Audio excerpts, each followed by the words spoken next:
Welcome to session 4. As you look at the course schedule for this week, remember you're going to come up into the syllabus and schedule. When you click on it, you will be able to click on the course schedule, find session 4. Notice that we're moving into a new unit entitled Project-Based Learning Planning that's 3 weeks long.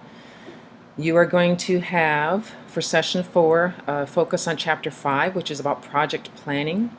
You've already submitted the strategy team presentation materials. That was submission number 2.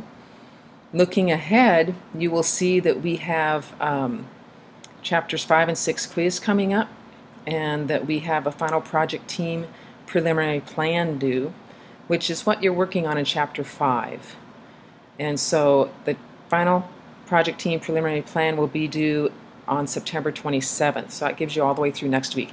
This week, your focus is on creating a template to take to that team, whether it be through a web conference or whether you meet face-to-face or whether it be through email. But that's what one of your roles in the final project cross-course collaborative is, to bring the project-based learning plan to the team. So that's what you're focusing on this week.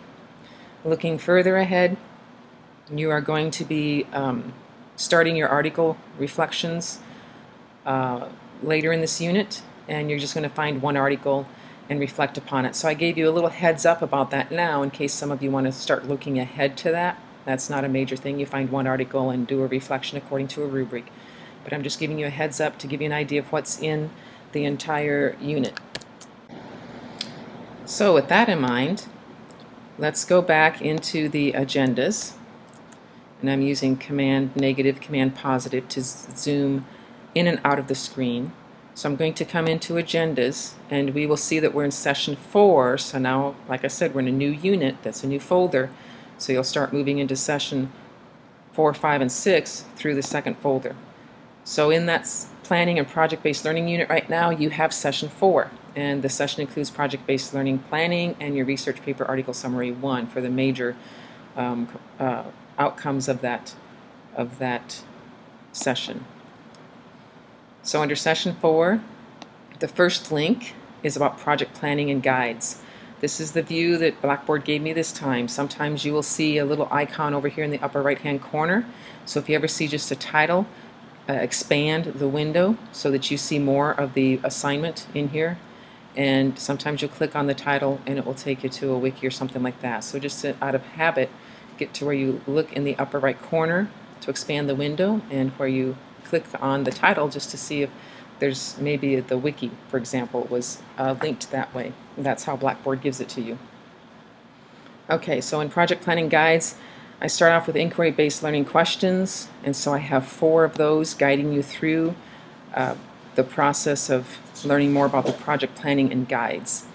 And so I give you a permanent URL. This is a PowerPoint show that you can go through.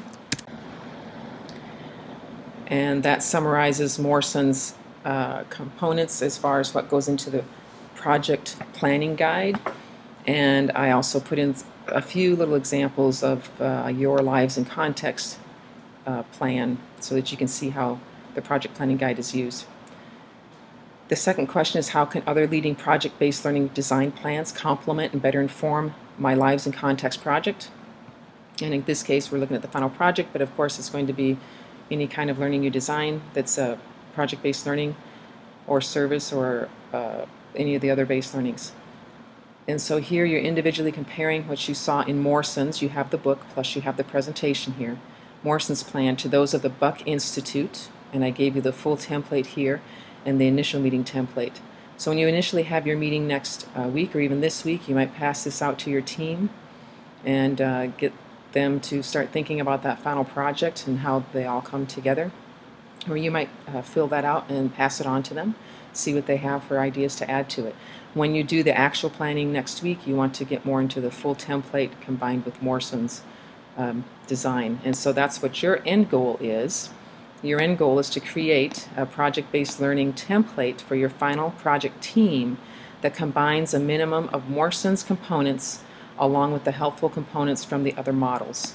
So after you've looked through part 1 and part 2, then you're going to look at those different templates and think, now what would be most appropriate for my project-based learning team and you will create a template. And probably what you'll end up doing is taking this main template and adding some of Morrison's components, or taking Morrison's templates, which you'll have to construct some of those, and then adding some of these components as well. So you'll complete this template. That's what you're working on this week. You'll complete this template with your teammates. You'll complete the template itself this week. And then next week, you'll take that template to your team and you'll actually complete it with your team. So I have you think about, how do you theoretically ground your plan, your template for your design plan that addresses the needs and the selected tenets of your inquiry-based learning, service or community-based learning, global learning, or project-based learning. So I want you to go back and look at those. Those are direct links into those exact wiki pages. And you can take some of those tenets and let those drive your template design, let those drive your final project design. And that'll help better inform your template if you have these theory bases that you're pulling from. You also have to remember you have a local and global curriculum contact, you have the local service outlet, and you have varied roles of your team members. Each team member is bringing something different to the project. So those all are items that help inform your design plan. So as you compare those plans up there between 1 and 2, you'll want to be thinking about, how am I meeting the needs of my final project? How am I grounding what we're doing with some of these tenets from these different types of learning, so that you have a grounded plan? Number 3, how could my individually synthesized lives and context design plan best represent vital components of theories and major strategies? And so that's the third part I was telling you about. You're comparing these two different types of plans up here, keeping this in mind, and then you're going to come down here and answer number 3. And so when you're ready to post your proposed team template, you're going to do so in a discussion thread, and this takes you right to it.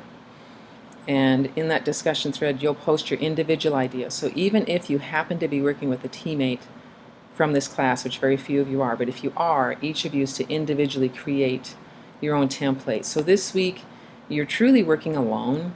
I don't really want you communicating with other people in your team yet, other than if you're trying to address some meeting dates or something like that. That's fine. But as far as the plan goes, just let the people know that you're working on getting the template for the overall design plan in step this week, so that they can see it next week. So after you submit your plan, your template, where it looks like one of those tables above with the components of the others added in, and that we can see some evidenced different types of base learning.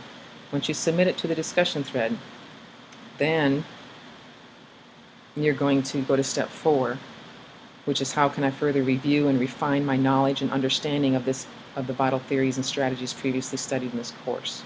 So again, trying to drive home the different base learnings, some elements from chapters 2 and 3 if you want to pull those out about the base theories. And you are to reply, takes you to the same discussion thread as in number 3, but you're to reply to 2 others' posts by the end of this session. So number 4 is done by session end, which means by Thursday night. Number 3 is done by the middle of the session. So by about Monday night, Tuesday by noon, somewhere in there, you'll have number 3 done. By Thursday night, you'll have number 4 done. And so that's where you reflect in this manner. So read about this in order to understand how to comment to your 2 peers. So that is the crux of this week's session, is to work through that project planning, to look through some of those readings, to read your chapter well that goes along with it, but then also look at the other templates. There's some associated, if you look around the websites for Buck Institute, you'll find some other information if you want to delve into that. You don't have to. And then you're to do the template creation, posting it to a discussion thread, and then replying to 2 others' posts by the end of the session. So that's the crux of what you're doing this week.